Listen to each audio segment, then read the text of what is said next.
नवाज शरीफ को, वरना पाकिस्तान से दहशतगर्दी का मुकम्मल खात्मा हो जाएगा। रोक लो नवाज शरीफ को, वरना बिजली के मंसूबे मुकम्मल हो जाएंगे।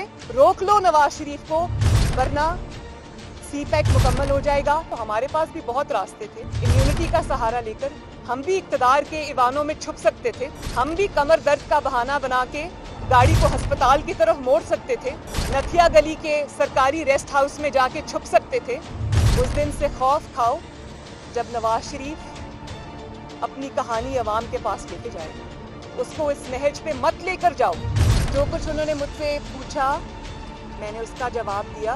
वो कोई भी इल्ज़ाम प्रूव कर नहीं पाए। मैंने आज वो कर्ज उतार दिया जो मुझ पे वाजिब भी नहीं था। मुझे काइंडली ये बताइए कि हम पे इल्ज़ाम क्या है। उनके पास इस बात का कोई जवाब नहीं। ये पहली JIT है जो पहले बन गई है और वो इल्ज़ाम ढूंढ रही है